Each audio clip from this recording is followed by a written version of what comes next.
இந்த மாடல் வந்து பிக்சல் 6 என்ன கம்ப்ளைண்ட் வந்திருக்கு அப்படின்னா, ஃபோன் வந்து யூஸ் பண்ணிகிட்டு இருக்கும்போது ஆஃப் ஆயிடுச்சு அப்படின்னு சொல்லி கஸ்டமர் சொல்லியிருந்தாங்க. ஓப்பன் பண்ணி பார்க்கும்போது தெரிஞ்சது இது வந்து ஒரு மதர் போர்டில் ஒரு ஷார்ட் ஆயிருக்கு. ஷார்ட் அப்படின்னா ஏதாவது ஒரு காம்பனண்ட்டில் இருந்து லைன் போகாமல் பிரேக் ஆகிருக்கும். இப்போ இந்த பிக்சல் மாடலை பொறுத்த வரைக்கும் எல்லாருக்கும் பிக்சல் 6, 6a, 7 ப்ரோலாம் டெட்டாக இருக்குதுன்னு சொல்லிட்டு கொஞ்சம் நிறைய கம்ப்ளைண்ட்ஸ் வந்துக்கிட்டு தான் இருக்குது. மதர் போர்டு மாற்றணும்னு அவசியம் கிடையாது. சேம் மதர் போர்டே ரெடி பண்ணி கொடுத்துடலாம். வித் உங்கள் டேட்டா ரிக்கவரியோடு பண்ணி கொடுத்துடலாம். கம்பெனி கவுண்ட்ரு பண்ணிங்கன்னா டோட்டல் மதர் போர்டே மாற்றணும்னு சொல்லுவாங்க.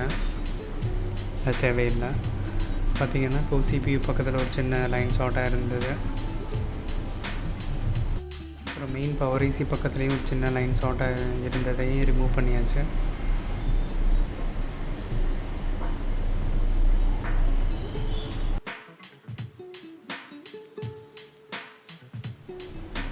இப்போ ரிமூவ் பண்ண லைன் ஷார்ட்டாக இருந்ததை ரிமூவ் பண்ணிவிட்டு இப்போ மதர் போர்டு எடுத்து பேனலில் ஃபிக்ஸ் பண்ணிவிட்டு ஸ்க்ரீனையும் ஃபிக்ஸ் பண்ணிவிட்டு செக் பண்ணி பார்த்துடலாம் ஆனால் இல்லையான்னு.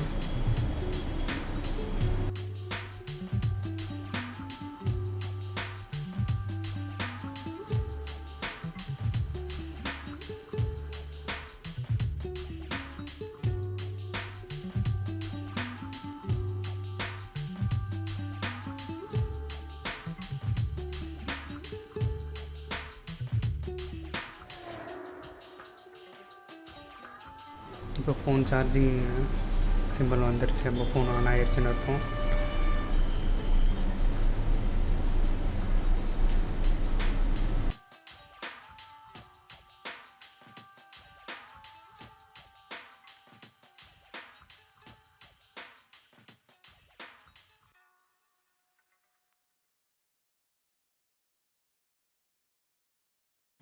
இப்போ கஸ்டமருக்கு டேட்டாவோடு பண்ணி கொடுத்தாச்சு. இதே மாதிரி உங்களுக்கு இஷ்யூ இருந்துச்சுன்னா கண்டிப்பாக கால் பண்ணுங்கள், ரெடி பண்ணி கொடுத்துடலாம்.